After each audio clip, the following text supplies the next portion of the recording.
नमस्कार, मैं मोहम्मद आसिफ और आप देख रहे हैं इस पे नई न्यूज। इस पे नई न्यूज में आज बात करेंगे राजतंत्र में किस तरह से हाथी का कब्जा था और आज लोकतंत्र में किस तरह से बुलडोजर का कब्जा।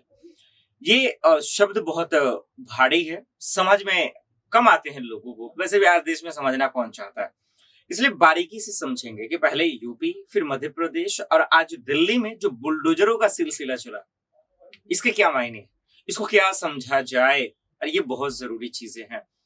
हम सब ने देखा कि आज से 3 दिन पहले, 4 दिन पहले किस तरह से दिल्ली के जहांगीरपुरी में पहले हिंसा होती है और उसके बाद जो है फिर क्या कुछ होता है। फिर ये बात करने वाले हैं। एक आखिर में जो सवाल हमारा ये है कि राकेश टिकैत बुलडोजर को लेकर हमेशा से बयान देते रहे हैं, तो क्या दिल्ली में जो बुलडोजर चलेगा, क्या उस पर राकेश टिकैत का कोई बयान रहेगा क्या? ये एक बड़ा सवाल है। बहरहाल चलिए सिलसिलेवार तरीके से खबरों को समझने की कोशिश करते हैं। पहले सवाल की रुख करते हैं कि बुलडोजर चलने का सिलसिला कैसे शुरू हुआ है और क्यों चल रहा है।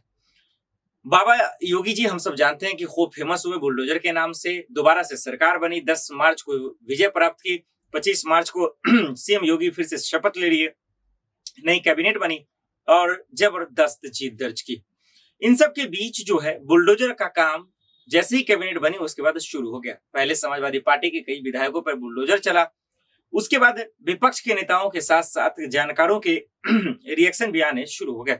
कई का मानना यह था कि जो बुलडोजर चल रहा है वो गलत चल रहा है, गलत लोगों पे चल रहा है, किसी को नोटिस नहीं मिल रहा फिर भी बुलडोजर चल रहा है। लोग इसके खिलाफ आवाज उठाना शुरू कर दिए। लेकिन आज की सरकार पे फर्क पड़ता है क्या? ये आप तो बाखूबी जानते हैं। तो फर्क कहां पड़ने वाला था। तो बाबा बुलडोजर फेमस हो गए। उसके बाद इस बीच में मामा बुलडोजर आ गए, तो मामा बुलडोजर की चर्चा होने लगी। मामा बुलडोजर की शुरुआत जो है मध्य प्रदेश से हो गई। हम सब ने देखा खारगोन में किस तरह से हिंसा हुई और उसके बाद जिन लोगों के घर पे बुलडोजर चला वो तो चला, इसके बावजूद जिसको पीएम आवास योजना के तहत जो घर मिला हुआ उसमें भी बुलडोजर चल गया। लोग हैरान हो गए और जो है परेशान होने लगे कि वो न्याय के लिए कहां दर दर भटकते रहे। मीडिया किस तरह से काम कर रही है बताने की जरूरत नहीं। तो मामा का बुलडोजर भी फेमस हो गया।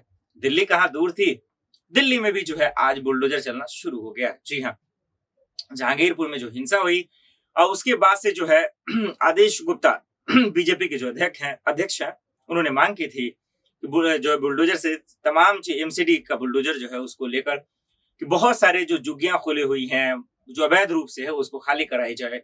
और वही बुलडोजर आज चलता हुआ दिख रहा है, कल भी चलेगा और इसको लेकर राजनीति होना शुरू हो गया। अभी तक जिस नेता का इंतजार था उनके बयान अभी तक नहीं आए हैं, जिसमें से एक खास नेता राकेश टिकैत थे।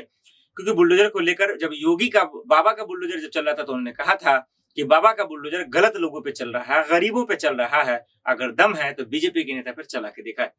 उसके बाद से चुप्पी साधे हुए हैं राकेश टिकैत। तो अब देखना होगा क्या दिल्ली में जो एमसीडी का बुलडोजर चल रहा है क्या उस पर कोई उनकी बात रहेगी, क्या वो कुछ कहेंगे? एक बात। दूसरी बात, अब बात करते हैं बुलडोजर को लेकर और वो है कि ओवैसी ने जबरदस्त तरीके से हमला किया। ओवैसी ने कहा है कि आज गरीबों के जंग का ऐलान किया गया है। दिल्ली में गरीबों के जंग का ऐलान हुआ है क्योंकि जो बुलडोजर चल रहा है वो पूरी तरह से गलत है, असंवैधानिक है, गैर कानूनी है। अब देखना होगा कि बीजेपी पे इसका कोई फर्क तो पड़ नहीं रहा। अमानतुल्लाह खान ने भी कहा है कि दिल्ली को बर्बाद करने की कोशिश की जा रही है। बहरहाल आरोप प्रत्यारोप तो लग रहे हैं, बयानों का दौर भी चल रहा है, लेकिन देखना यही होगा कि आखिर जो गरीब है उन्हें न्याय कब मिलेगा। और ये जो बुलडोजरों का सिलसिला चल रहा है इससे साफ जाहिर है कि आज देश में लोकतंत्र की जगह बुलडोजर आ गया है।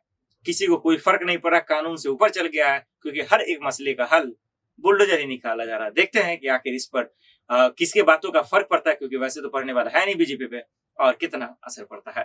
फिलहाल इतना ही। बाइक खबरों के लिए देखते हैं स्पेन न्यूज। नमस्कार।